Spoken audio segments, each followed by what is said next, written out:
So hello friends, welcome to my channel tales of love FF world. तो मैं बहुत दिनों बाद आ चुकी हूँ आपके ऑथर पूजा। सबसे पहले तो मैं आप सभी को शुक्रिया कहना चाहती हूँ। आप लोगों ने मेरी फैन फीस्ट वाली स्टोरी पे इतना ज्यादा प्यार दिया कि मैं विनर रही। मैं सोची भी नहीं थी ये मेरा फर्स्ट पार्टिसिपेशन रहेगा और मैं फर्स्ट में ही जीत जाऊंगी। ये मेरे लिए बहुत ही स्पेशल बात है और वो भी वांगशन को लेके ये तो और भी ज्यादा स्पेशल हो गया।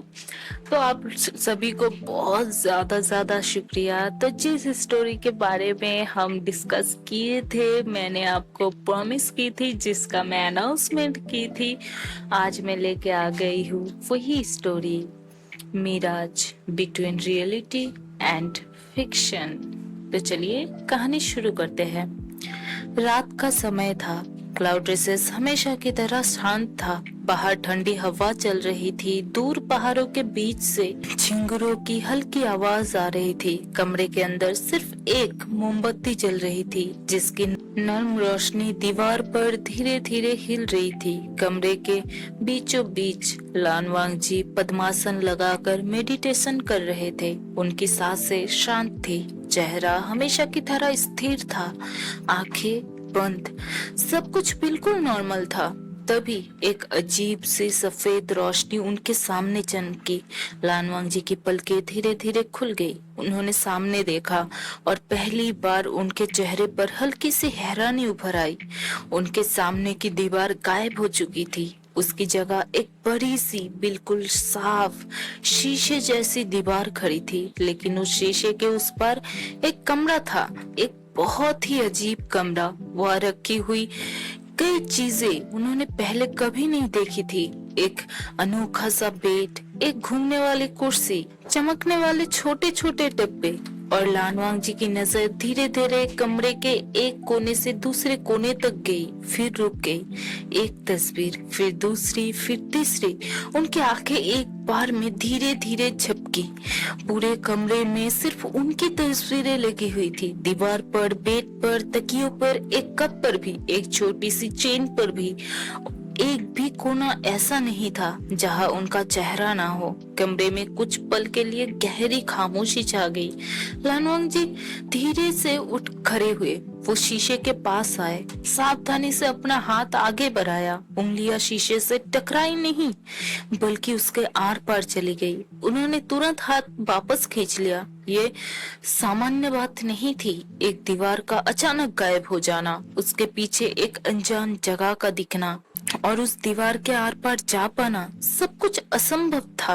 क्या ये किसी शत्रु का जाल था, कोई इल्यूशन, कोई माया, या किसी ने उन्हें फंसाने के लिए कोई फॉर्मेशन बनाई थी? लानवांग जी ने तुरंत उस दीवार के उस पार जाने का फैसला नहीं किया। अगर ये सच में कोई जाल हुआ तो बिना सोचे समझे अंदर जाना मूर्खता होगी।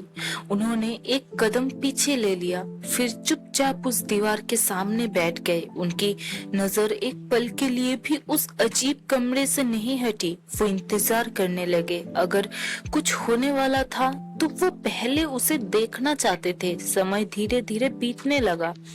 आसमान और अंधेरा हो गया। मोमबत्ती आधी जल चुकी थी। तभी एक क्लिक की आवाज हुई। एक आवाज आई।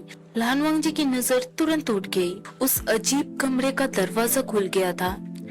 एक लड़का अंदर आया। उसके कंधे पर काला बैग था। वो बहुत थका हुआ लग रहा था, लेकिन जैसे ही उसने कमरे के अंदर कदम रखा, उसके चेहरे पर एक बड़ी सी स्माइल आ गई।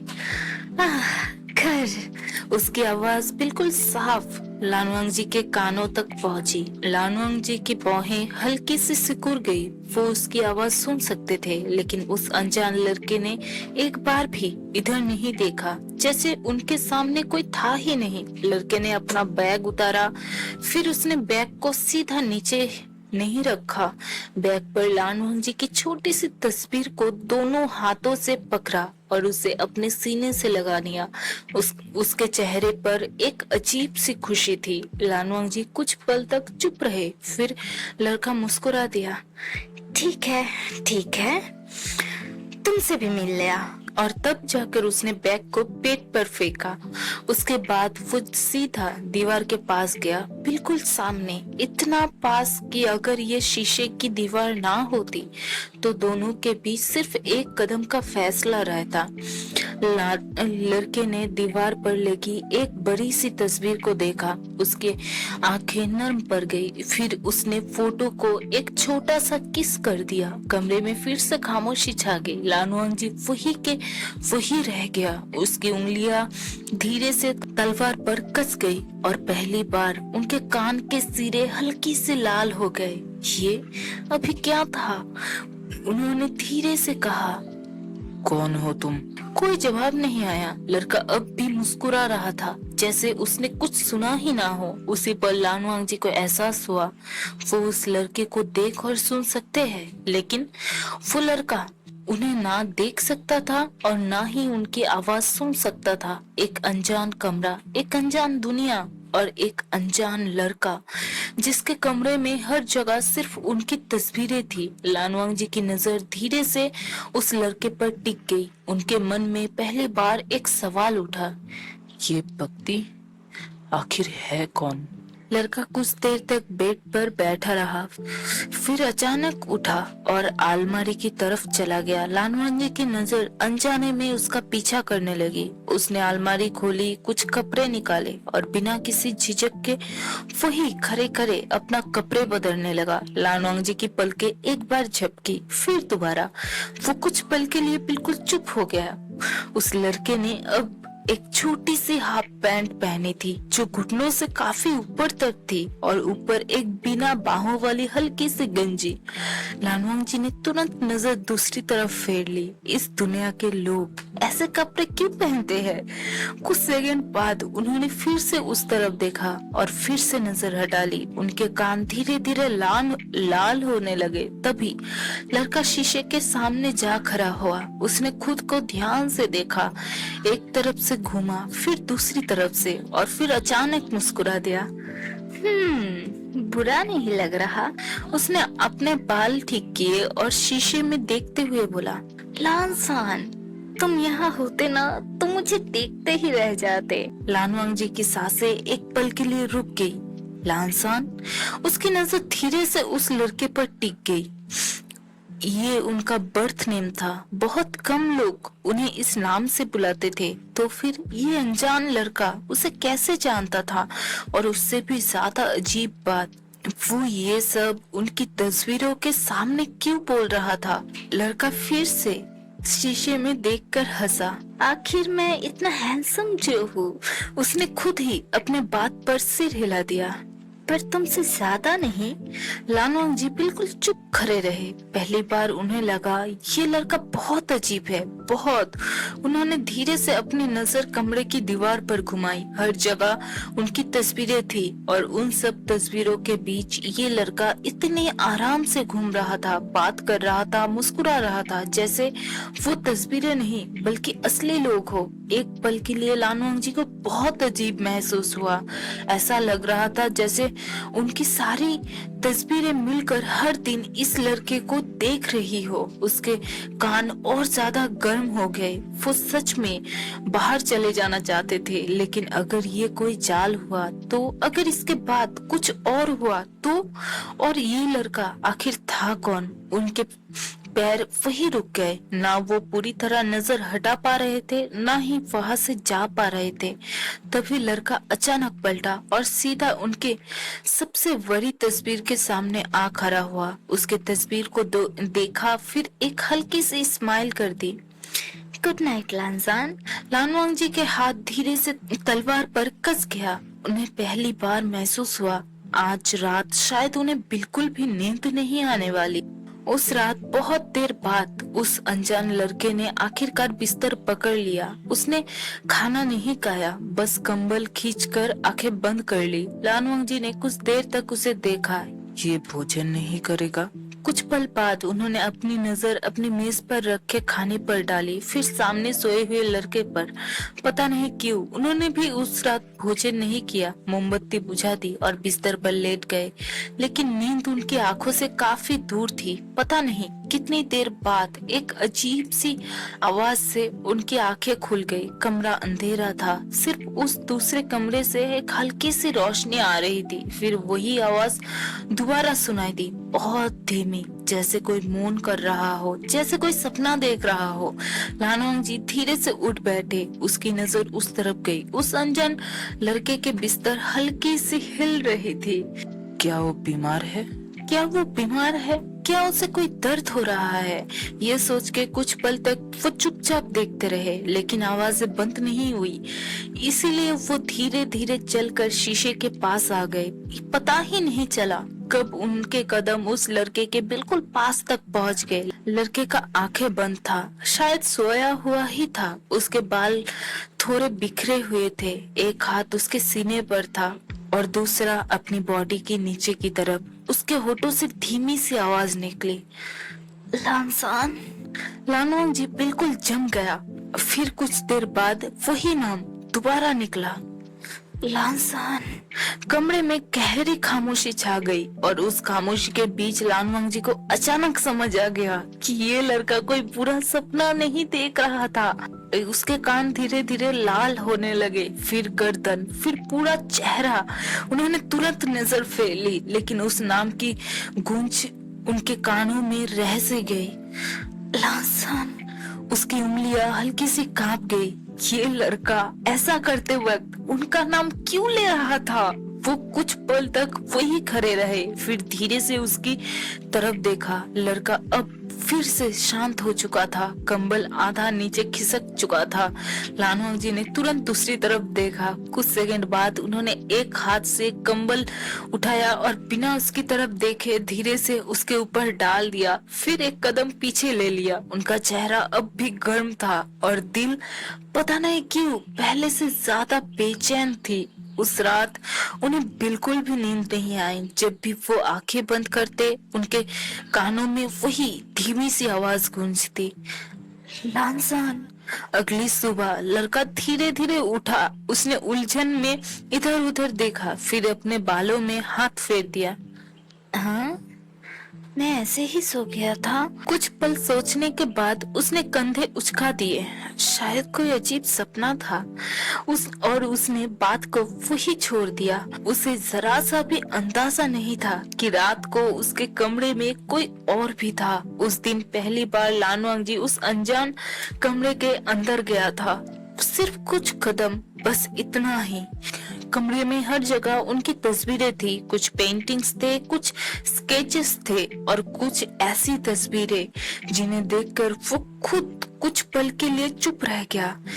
ये कब बनाई गई थी और किसी ने उन्हें इस तरह क्यों बनाया? उन्होंने धीरे से नजर हटा ली, फिर पलटकर उस दीवार को देखा जहाँ से वो अंदर आए थे, लेकिन उस तरफ सब कुछ बिल्कुल नॉर्मल था, जैसे वह कभी कोई शीशे की दीवार नहीं थी। तभी एक क्लिक की आवाज हुई, दरवाजा खुलने की आवाज आई। लानवांग जी की नजर तुरंत उठ गई। वो लड़का वापस आ चुका था। उस रात के बाद कुछ दिन धीरे धीरे बीत गए और बिना समझे लानवांग जी की जिंदगी में एक नई आदत शामिल हो गई। हर शाम उसी समय वो अनजाने में उस शीशे वाली दीवार के पास आकर बैठ जाते। कभी किताब हाथ में होती, कभी गुचिन, लेकिन उनकी नजर हर कुछ देर बाद उस अनजान कमरे के दरवाजे पर चली ही जाती, जैसे वो किसी चीज का इंतजार कर रहे हो या फिर किसी व्यक्ति का। दरवाजा खुला। लानवांग जी की नजर तुरंत उठ गई और फिर उन्होंने खुद ही हल्का सा बाहें सिकुड़ ली। मैं इसके आने की राह क्यों देख रहा था? ये सवाल वांग जी के दिल में था। उधर विभूषण बिल्कुल पहले की तरह रूम में घुसा। उसके चेहरे पर आज बड़ी सी स्माइल थी। आज का दिन बहुत अच्छा था।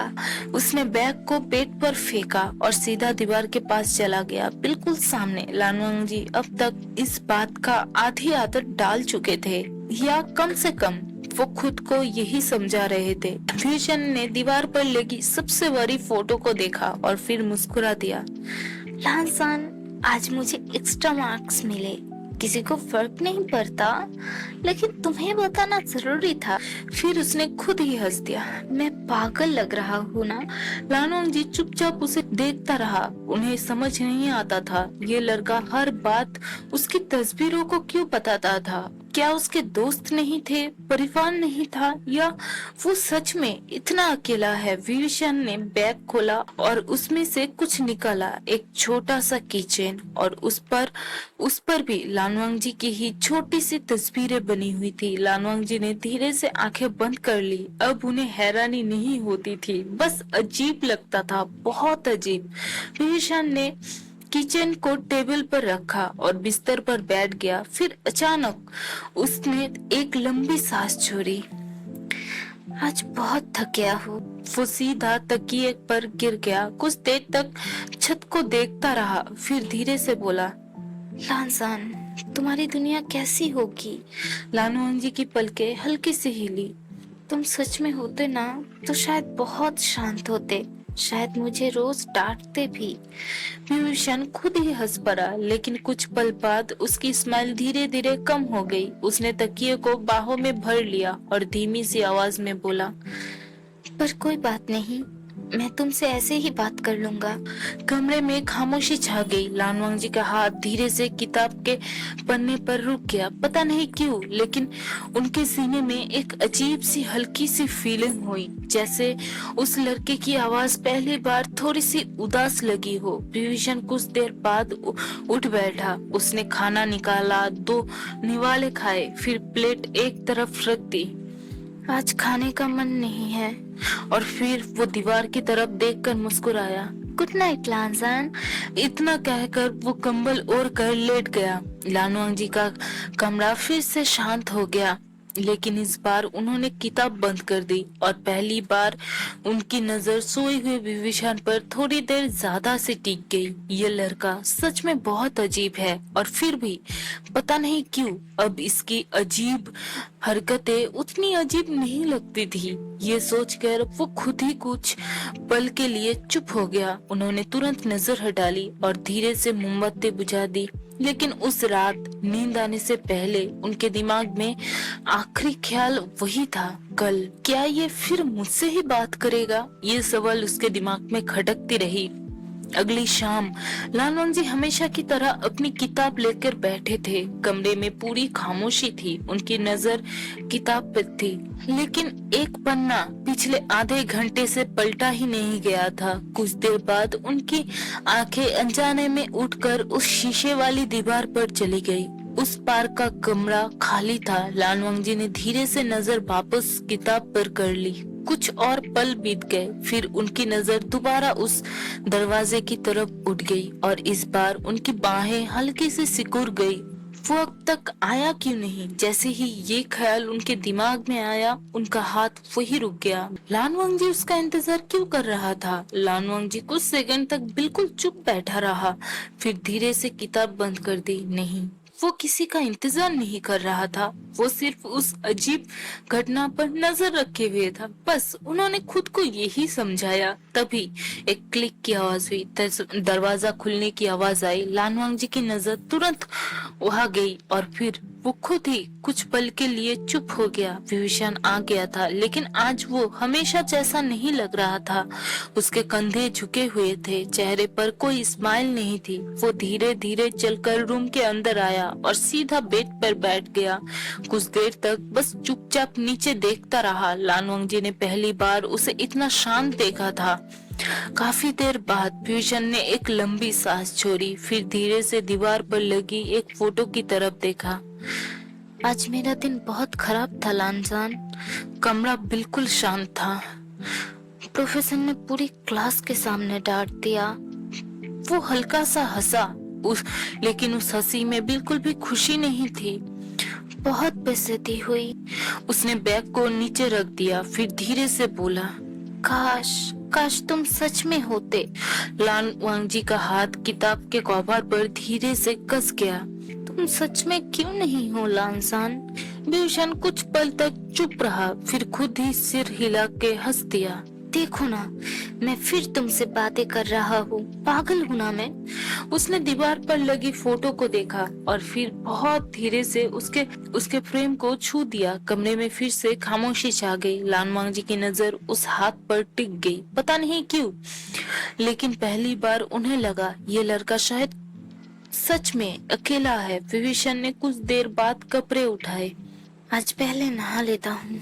वो उठकर बाथरूम की तरफ चला गया और आदत से दरवाजा पूरी तरह बंद करना भूल गया। लानवांग जी ने बस एक नजर उस तरफ डाली, फिर तुरंत नजर हटा ली। कुछ सेकंड बाद पता नहीं क्यों उसकी नजर फिर उस तरफ चली गई। बाथरूम के आधे खुले दरवाजे के पीछे बस उस लड़के की आधी शरीर दिख रही थी।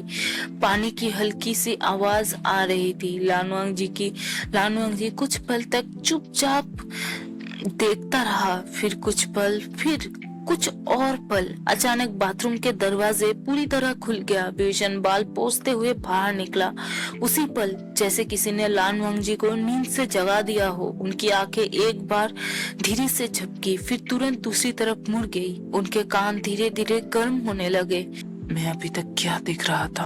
उन्होंने अपनी उंगलियां धीरे से बंद कर ली। पहली बार उन्हें खुद पर हल्का सा गुस्सा आया। वो उस अनजान लड़के की हर हरकत पर इतना ध्यान क्यों दे रहा था? उस रात लानवांग जी पहली बार शीशे वाली दीवार से उठकर चला गया और पीछे मुड़कर भी नहीं देखा। उधर विभीषण को जरा सा भी अंदाजा नहीं था कि किसी की शांति आज पूरी तरीके से हिल चुकी थी। 2 दिन बीत गए और उन 2 दिनों में लानवांग जी एक बार भी उस शीशे वाली दरवाजे के पास नहीं आया। उन्होंने खुद को समझाया था कि उन्हें उस अनजान लड़के से दूर रहना चाहिए, लेकिन तीसरी शाम उनके कदम फिर वही आ रुके, जैसे कोई अनजान डोर उन्हें वापस खींच रहा हो। जैसे ही वो दीवार के पास पहुंचे, एक क्रैश की आवाज सुनाई दी। किसी चीज को टूटने की जोर की आवाज आई। लानवांग जी तुरंत सतर्क हो गया। फिर एक और आवाज आई, एक और। वो तेजी से शीशे के पास आए। वो जो उन्होंने देखा उसे वो कुछ पल के लिए बिल्कुल चुप रह गए। कमरा बिखर चुका था, तस्वीरें जमीन पर पड़ी थी, कुछ फ्रेम टूट चुके थे, कुछ पोस्टर्स फाड़ दिए गए थे और उन सब के बीच विभीषण घुटनों के बल जमीन पर बैठा था। उसकी आंखें लाल थी, चेहरा आंसुओं से भीग चुका था। वो जोर जोर से रो रहा था, एक फटी हुई तस्वीरों को सीने से लगाए हुए। मैं पागल हूँ, उसकी आवाज कांप रही थी। मैं कैसे कैसे किसी ऐसे इंसान से प्यार कर सकता हूँ जो है ही नहीं। उसने तस्वीरों को जोर से पकड़ लिया। मुझे मुझे किसी और से प्यार करना चाहिए था, किसी ऐसे से जो सच में हो। उसकी सांसें टूट रही थी, जिसे मैं देख सकूं, छू सकूं, जिसे गले लगा सकूं। उसने आंसू पोंछने की कोशिश की, लेकिन और ज्यादा रो पड़ा। पर तुम तो हो ही नहीं। लोग मुझे पागल कहते हैं सब कि मैं ऑब्सेस हूँ। उसने सिर झुका लिया। लेकिन ऐसा नहीं है। उसकी आवाज धीमी पड़ गई। मैं तुमसे प्यार करता हूँ। कमरे में खामोशी छा गई। लानवांग जी वही खड़े रह गए। पहली बार उन्होंने अपना नाम किसी के होठों से इतना दर्द के साथ सुना था। विभीषण ने धीरे से सिर उठाया। उसकी आंखों में बस थकान और टूट चुकी उम्मीद थी। काश तुम सच में होते, काश।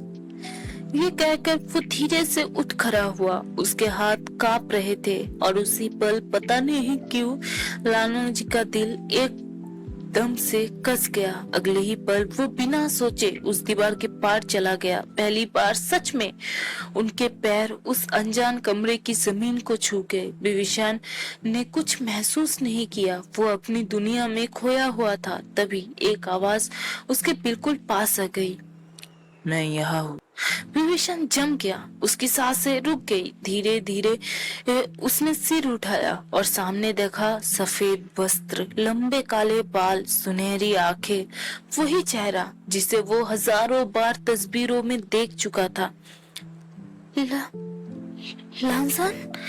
कमरे में गहरी खामोशी छा गई। लानवांग जी भी कुछ पल तक चुप, कुछ नहीं बोला। उसकी सांसें भी पहली बार थोड़ी सी तेज हो गई थी। विभीषण बस उन्हें देखता रहा। एक पल, दो पल, तीन पल, फिर उसकी आंखें उलट गई और वो सीधा बेहोश होकर गिरने लगा। लानवांग जी ने तुरंत उसे पकड़ लिया। उन्होंने नीचे देखा और पहली बार महसूस किया ये लड़का सच में बहुत हल्का है। कुछ देर बाद विभीषण की आंखें धीरे धीरे खुली। उसने सीधा सामने देखा और फिर से लानवांग जी को देखा। 2 सेकंड, 3 सेकंड और फिर धप करके गिर गया। वो दोबारा बेहोश हो चुका था। लानवांग जी चुप करके उसे देख रहा था। एक पूरा दिन बीत गया जब विभीषण की आंखें तीसरी बार खुली। कमरा शांत था और लानवांग जी उसके बेड के पास बैठे थे। विभीषण ने धीरे से पलकें झपकाई, फिर एकदम से सीधा बैठ गया। उसकी नजर सामने बैठे व्यक्ति पर टिक गई। एक पल के लिए किसी ने कुछ नहीं कहा। फिर धीरे से विभीषण ने हाथ बढ़ाया। उसने लानवांग जी के गाल को छुआ, फिर उनके बाल को, फिर उसकी गर्दन को। उसकी उंगलियां कांप रही थी। फिर उसने खुद को हल्का सा पिंच किया। वो तुरंत सीधा हो बैठा। दर्द हुआ। उसकी आंखें धीरे धीरे बड़ी होती चली गई। दर्द हुआ। उसने फिर लानवांग जी को देखा। तुम असली हो। तुम सच में हो। लानवांग जी चुप रहा और वही खामोशी विभीषण के लिए जवाब बन गई। उसकी आंखों में धीरे धीरे आंसू भर आए। लानजान, तुम सच में हो। और उसी पल वो बिना किसी वार्निंग के आगे बढ़ा और सीधा लानवांग जी से लिपट गया। लानवांग जी का पूरा शरीर एक पल के लिए सख्त हो गया। उनके कान धीरे धीरे लाल होने लगे। विभीषण को कुछ होश ही नहीं था। वो बस उन्हें जोर से पकड़े हुए था, जैसे डर हो कि अगर छोड़ दिया तो वो फिर से गायब हो जाएंगे। कमरे में गहरी खामोशी छा गई थी। विभीषण अभी भी लानवांग जी से लिपटा हुआ था। उसके कंधे हल्की हल्की कांप रहे थे। लानवांग जी ने पहली बार किसी को इस तरह रोते हुए अपने कंधों को पकड़ते देखा था। वो कुछ समझ नहीं पा रहे थे, बस चुपचाप खड़े थे। फिर जैसे ही विभीषण का दिमाग थोड़ा शांत हुआ, उसने धीरे से सिर उठाया। दोनों की नजरें मिली। एक पल, दो पल और फिर विभीषण की आंखें धीरे धीरे बड़ी हो गई। उसने नीचे देखा। उसे एहसास हुआ वो अभी तक लानवांग जी की बाहों के बहुत करीब था, बहुत ही ज्यादा करीब। उसका चेहरा एकदम से लाल हो गया। अगले ही पल वो सीधा नीचे कूद गया और 3 कदम पीछे हट गया। नहीं, उसने उंगली सीधा लानवांग जी की तरफ कर दी। तुम असली नहीं हो। लानवांग जी फिर से शांत होकर उसको ही देखता रहा। तुमने सर्जरी करवाई है? तुम कोई कॉस्प्लेयर हो? तुमने मेरे लानजान जैसा चेहरा बना लिया। लानवांग जी ने धीरे से पलकें झपकाई। उन्हें इनमें से आधा शब्द समझ ही नहीं आया। सर्जरी क्या होता है? विभीषण 1 सेकंड के लिए रुक गया। हाँ? फिर उसने जोर से सिर हिला दिया। नहीं, मैं बेवकूफ नहीं बनूंगा। तुम बहरूपिया हो। उसने पास पड़ा एक तकिया उठाया और लानवांग जी की तरफ फेंका। लानवांग जी ने बिना हिले उसे पकड़ लिया। विभीषण ने फिर एक किताब उठाई, फिर एक कुशन, फिर टेबल पर पड़ा छोटा सा बॉक्स। सब कुछ एक के बाद एक, और हर बार लानवांग जी चुपचाप खड़े रहे। आखिर में उन्होंने धीरे से हाथ उठाया। अगले ही पल और हवा में हल्की सी नीली रोशनी चमकी। जो चीजें विभीषण ने फेंकी थी सब हवा में रुक गया, बिल्कुल बीच में, जैसे समय थम गया हो। विभीषण का मुंह धीरे से खुल गया। उसकी आंखें गोल हो गई। कमरे में पूरी खामोशी थी। एक कुशन अभी भी हवा में तैर रहा था। नहीं, उसकी आवाज कांप गई। नहीं, वो धीरे से एक कदम आगे बढ़ा, फिर एक और। ये, उसके आंखों में आंसू भरने लगे। ये कोई ट्रिक नहीं हो सकती। उसने फिर लानवांग जी को देखा। सफेद वस्त्र, लंबे बाल, शांत चेहरा और वो नीली स्पिरिचुअल पावर। उसके होठ कांप उठे। सिर्फ मेरा लानसान ही ये कर सकता है। आंसू उसकी आंखों से निकल पड़े। तुम सच में हो। इस बार उसकी आवाज टूट गई। अगले ही पल वो दौड़ कर वापस लानवांग जी के पास आ गया। उसने उनके कपड़ों को दोनों हाथों से पकड़ लिया और जोर जोर से रोने लगा। तुम तुम सच में हो, तुम सच में हो। मुझे लगा था तुम कभी नहीं मिलोगे। मुझे लगा था तुम सिर्फ एक कहानी हो। उसके आंसू उसके आंसू लानवांग जी के कपड़ों को गीला कर रहे थे। लानवांग जी बिल्कुल चुप खड़ा था। उन्हें समझ नहीं आ रहा था कि एक अनजान लड़का उनके लिए इतना क्यों रो रहा है, और उससे भी ज्यादा अजीब बात, उसका रोना देखकर उनके सीने में भी हल्की सी चुभन क्यों हो रही है, जैसे इस लड़के का दर्द देखकर उन्हें भी दर्द हो रहा हो। धीरे से, बहुत धीरे से लानवांग जी ने अपना हाथ उठाया और पहली बार उस लड़के के सिर पर रख दिया। भीषण एक पल के लिए बिल्कुल चुप हो गया, फिर और जोर से रो पड़ा। उसकी आवाज कमरे में गूंज उठी और लानवांग जी बस खड़े रहे। उनकी उंगलियां अभी भी उसके बाहों को हल्की सी छू रही थी, पता नहीं क्यों, लेकिन उन्हें पहली बार लगा शायद इस अनजान दुनिया में अब वो अकेला नहीं है। Hello guys, this is the end. कहानी पसंद आई तो लाइक, कमेंट और सब्सक्राइब जरूर कर लीजिएगा। और हाँ, बहुत सारे लोग ऐसे हैं जो चैनल को सब्सक्राइब नहीं किए हैं। इसका अगले पार्ट सुनने के लिए जरूर से चैनल को सब्सक्राइब कर लीजिए। मैंने चेक किया 99% लोग ऐसे हैं जो सब्सक्राइब नहीं किए हुए हैं, तो प्लीज इस चैनल को सब्सक्राइब कर ले। स्टोरी में व्यूज आते हैं, लोग देखते भी हैं, लाइक्स भी करते हैं, लेकिन वो लोग सब्सक्राइब नहीं किए हुए हैं। कम से कम स्टोरी में 1600-1700 व्यूज आ जाते हैं, लेकिन तुम लोग सब्सक्राइब क्यों नहीं करते हो? सब्सक्राइब करो। Bye bye. और मुझे अभी लाइव आना है, तो बाय बाय।